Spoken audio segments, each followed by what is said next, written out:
쓸모아. 지난 17일 일본차 판매량이 회복되어 일본차 불매운동이 주춤하고 있다는 보도가 나왔습니다. 지난 한 달 사이 일본차의 국내 판매량이 2,000대를 넘어섰다는 것입니다. 17일 한국 수입 자동차협회에 따르면 도요타, 렉서스, 혼다, 닛산, 인피니티 등 일본차 5개의 브랜드의 지난달 판매량은 2,357대로 전달 대비 19.2%가 증가했습니다. 일본차는 일본 정부의 대한국 수출 규제가 발표됐던 지난 7월엔 전년 동월 대비 17.2% 감소한 것을 시작으로 매달 실적이 부진해지다가 지난달 4개월 만에 판매 대수가 2,000대를 돌파했다는 것입니다. 일부 언론에서는 이를 두고 일본차 불매운동이 주춤해졌다며 마치 불매운동의 의지가 사라지고 있는 것처럼 보도했습니다. 그러나 18일 많은 언론들은 일제히 이를 뒤집는 보도를 하고 나섰습니다.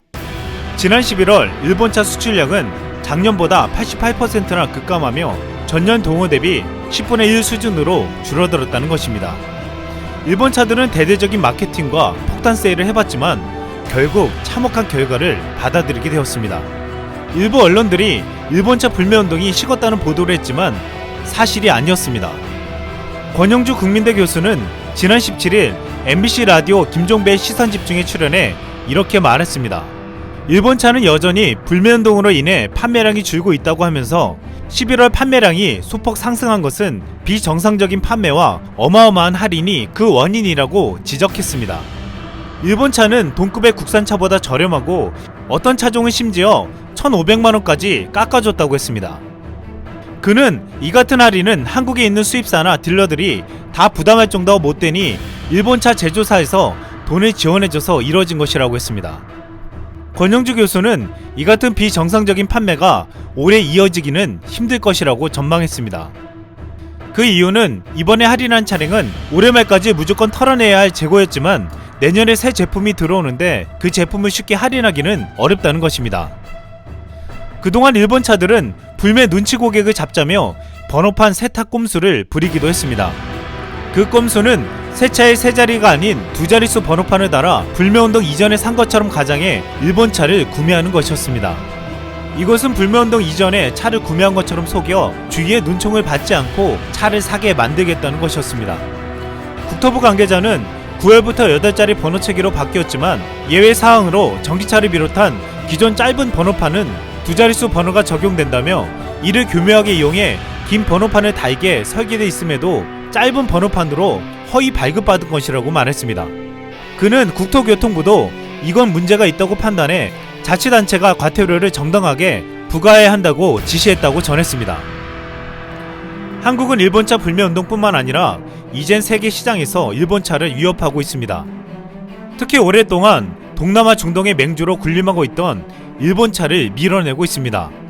최근 현대차는 베트남에서 급격한 성장세를 나타내면서 도요타를 제치고 시장 1위에 등극했습니다. 지난 16일 베트남 자동차 산업협회에 따르면 현대차는 베트남 시장에서 올해 11월까지 7802대를 판매해 도요타를 제치고 1위에 올랐습니다. 최근 사우디에서도 현대차는 도요타와의 격차를 좁히고 있습니다. 현대차는 지난해 사우디에서 77,332대를 판매해 도요타에 이어 2위를 기록하며 무섭게 추격하고 있습니다. 특히 신형 소나타가 출시 이후 2020 세단 부문 최고차로 선정되며 4,000대 이상 판매되어 뜨거운 인기를 끌고 있습니다. 또한 현대차는 지난달 26일 인도네시아 공장 투자 협약을 체결하면서 아시아 시장 공략에 교두보를 마련했습니다. 지금 놀라운 것은 한국은 일본차 불매운동으로 국내에서 일본차를 몰아내고 있지만 일본이 그동안 잠식한 세계 자동차 시장에서도 밀어내고 있다는 것입니다.